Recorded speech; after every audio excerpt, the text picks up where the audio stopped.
Palo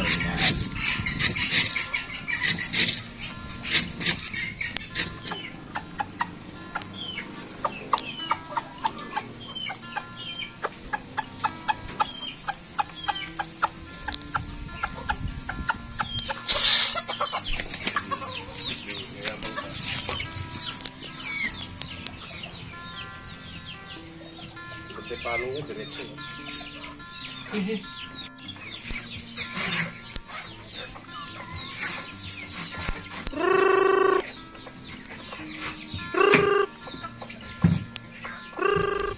Hi guys, good afternoon. So hapon na nga bago tayo nakapag-take ng video natin. And kamusta po kayong lahat? Welcome back dito sa ating YouTube channel, Entox World. So ito yung update dito sa ating farm. Meron tayo ditong mga mangilan-ngilang alaga. Meron tayong mga manok, meron tayong kambing, meron tayong mga aso, mga bibi. At syempre, may mga tanim din tayo. So ito yung update dito sa likod ng bahay. Dito sa aking right side, yung patanim naming mais. Ito yung yellow corn na pinapakain sa mga manok, sa mga livestock. So ito, pinapatigas, binibilad sa araw, and saka ilalagay sa machine na kung saan kinakrak niya yung corn para mas maging maliit yung sizes niya. So yung iba dito ginagawa ring darak, and malaking tulong to sa mga nag-aalaga or yung may mga livestock kagaya ng kambing, baka, manok, kasi mataas din sa protina ang corn. So itong mga dahon dito, yan makikita ninyo, hindi pa siya gaanong dilaw. Kapag nag-matured na yan, magiging dilaw yan.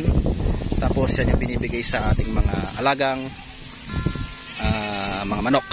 So itong mga dahon sa itaas, kung minsan bago nila harvest, pwede na rin pakain sa mga baka, sa kambing.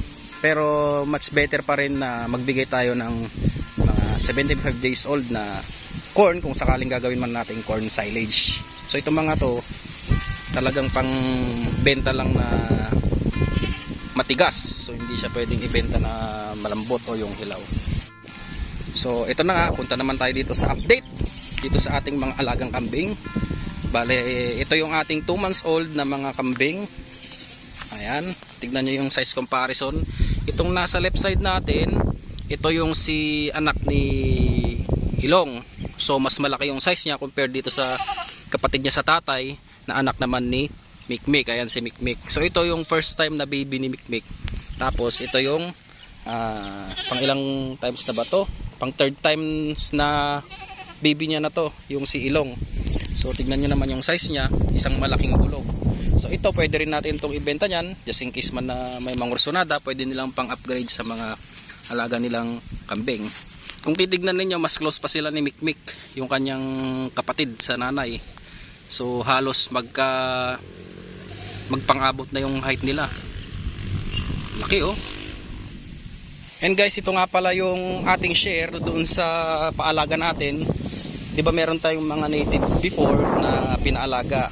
So yung isa doon, ito yung anak niya. Bale ito, pang handa natin sa barangay pesta. So malapit na pesta namin dito sa barangay namin. Ayan, medyo mataba na rin yung kambing. Native line. Ganyan, magandang katayin din ng mga native kasi malasa yung mga yan.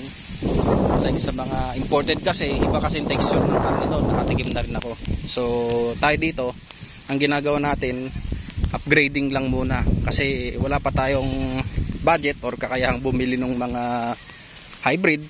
Kaya namang bumili pero kasi ang problema doon, mas maraming time ang ilalaan mo doon. Kailangan nakatutok ka. Tapos syempre, nakakahinayang naman kung hindi gaanong sanay yung mag-aalaga ng ganong klaseng breed.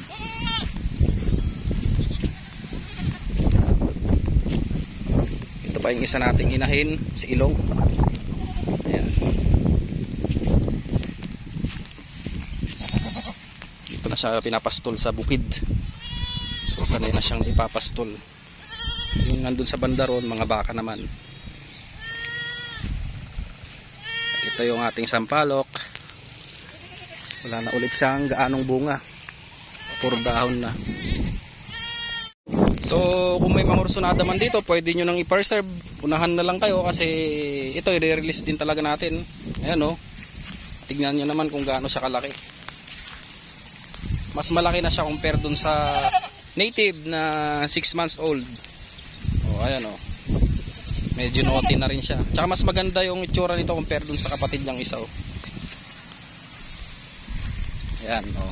Ganda ng itsura. Mahabang katawan. Tapos yung build niya solid. Ayan, bulugan.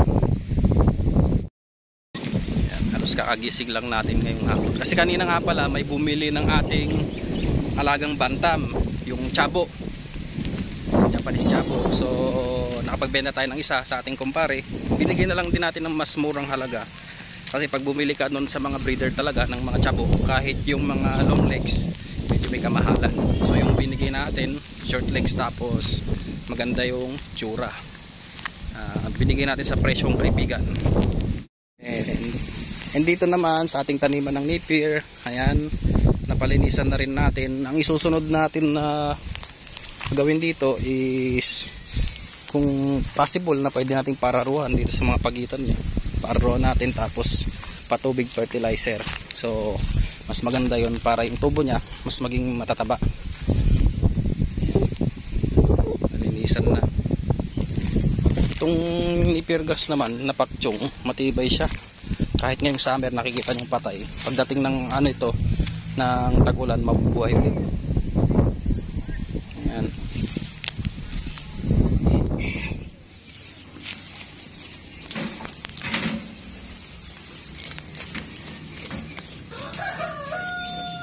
Alright guys, so balik tayo dito sa ating mga kambing dito sa kulungan. So ito yung mga nasa bukid kanina. Ayan, pinapakain sila ng lanot, kung tawagin sa amin. Oops. Lanot ng kamote. Ayan. Nakasabit dito sa kawayan kasi mas gusto nila yung nakasabit na ninangata nila. So ito pa yung inahin natin. Plus yung mga anak niya, triplets. 1, 2, 3. Yun, yung black. Malalaki na rin sila guys. Mga 2 months old yan. Tapos ito, dumalaga. Yung nasa bukid kanina. Ayan, malaki na rin tong puti natin. Tapos yung ating silong tsaka si tenga. Itong si tenga ipopost na rin natin sa online yan kasi iwas tayo sa inbreeding. Yung karamihan ng anak niya rito mga babae, so bawal niyang ma-stud yun. Kailangan talaga kapag nagbe-breed kayo, iniwasan yung inbreeding kasi possible na liliit yung mga susunod na anak kapag ganun yung nangyari. So iwas tayo sa inbreed.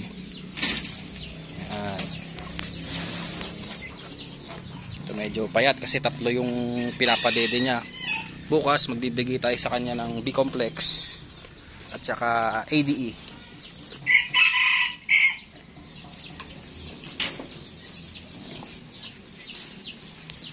Ganda ng itsura oh.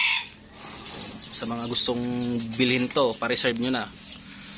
Natututo na rin siyang kumain ng grass.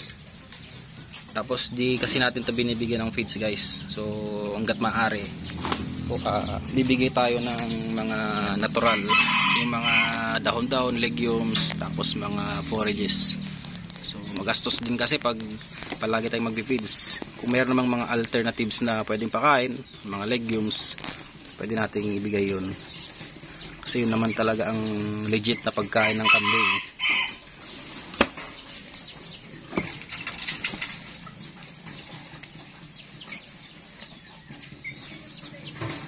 And guys, pakita pala natin itong mga chabo natin, no? Ayan sila, oh. 1, 2, 3. Medyo marami yung ating tandang, eh. Ayan.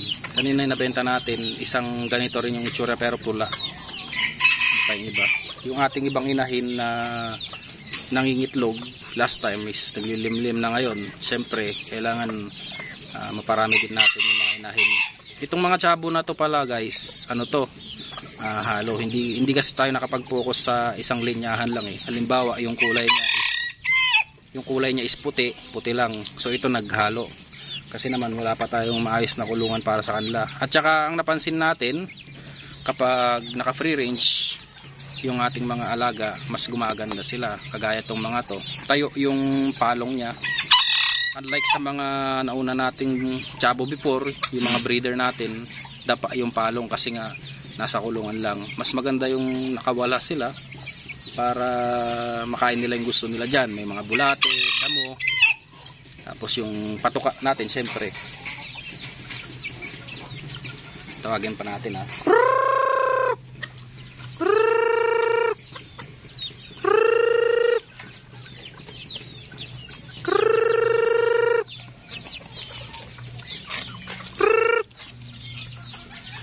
Yung iba pala guys, nandito na.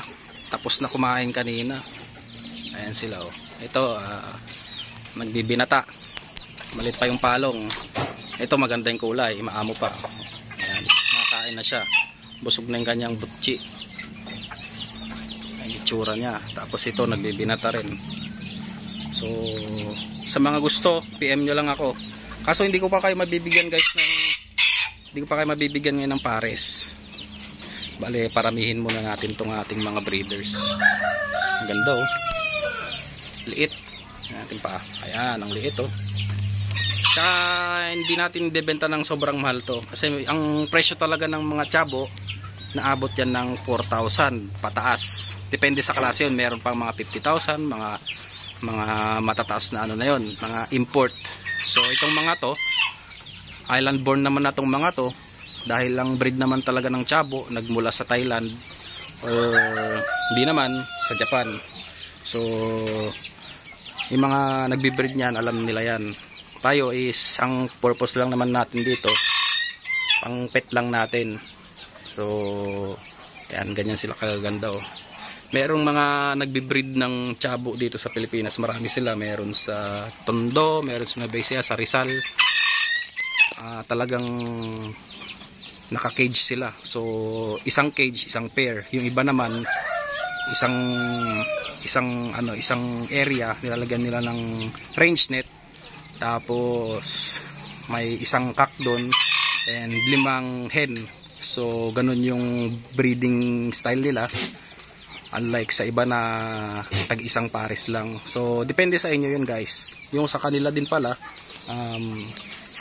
yung nabanggit ko kanina, pag puti lang, kapag talisayin lang.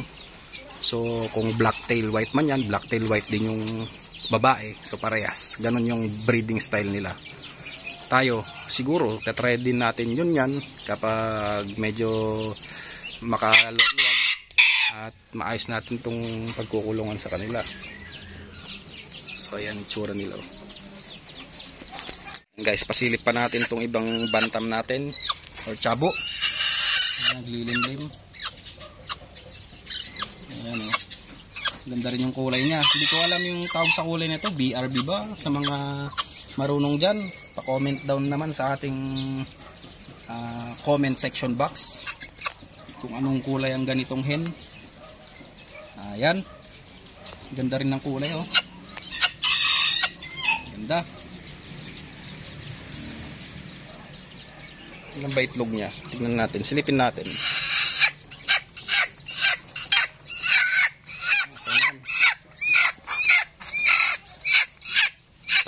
Tatlo. Tatlo lang. Meron pa dito sa kabila. So sa Ben Airpat may naglilimlim pa ditong bantam. Silipin natin. Ayan, naglilimlim.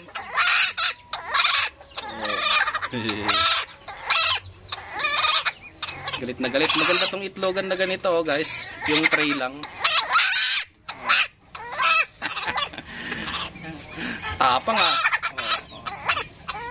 Ito pa yung isa nating bantam oh. Ganda ng kulay, talisayin. Yung ating isang hen, puti. Ayan, pakita rin pala natin yung mga sisiw. Ito yung isang batch ng ating mga Japanese chabo. Ayan. Tsura nila, ang ganda oh, puti.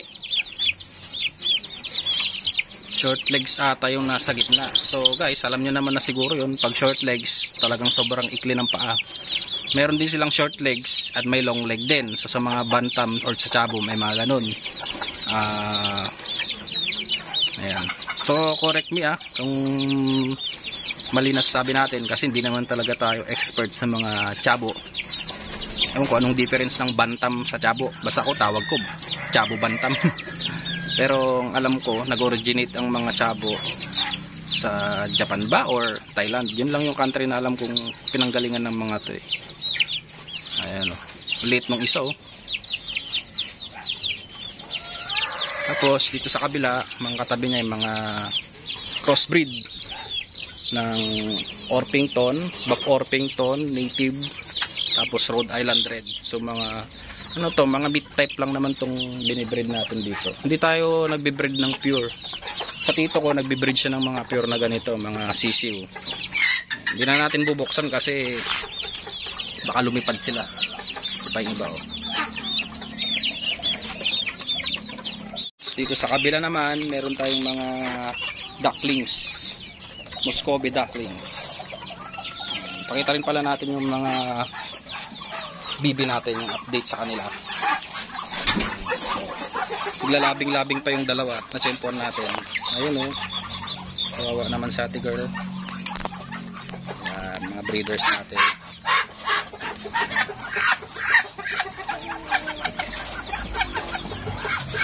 Tapos ito yung mga produce. Ayan, halo-halo. May puti, merong black and white. Malalaki rin sila. Ito yung isang barako natin, laki Hiniwalay siya kasi nag-aaway sila Ang ganda nila. Ito mga pangkatay lang itong mga to. Kasi masarap din itong gawing kaldereta. Pwede rin adobo. Adobo sa gata. So, depende sa luto ninyo. Ganda nila Tsaka bilis silang lumaki. At ang kagandahan naman sa mga Muscovy ducks, hindi sila maselan. So ayan, ganyan pinapakain lang airpot yung mga darat, feeds, tapos ang klase yung pinapakain niya. So asola and yung banana trunks na chinap. So ganun yung pinapakain dito para mas makatipid sa patuka. So ganyan lang ang mag-breed ng mga ducks. So ito yung mga naman natin, mga Rhode Island Red, pero hindi ito yung dark mahogany. Yung kay tito ko dark mahogany sa Inspector's Heritage Farm.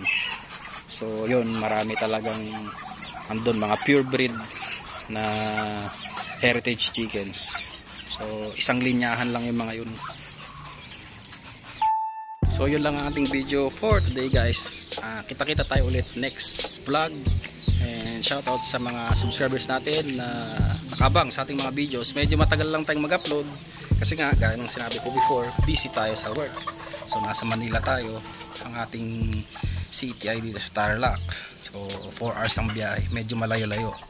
Kaya tayo sinisingit lang natin to pag umuwi tayo ng probinsya. So yun lang, kita-kita ulit tayo next time. Happy farming sa inyong lahat and God bless po sa inyo. Bye.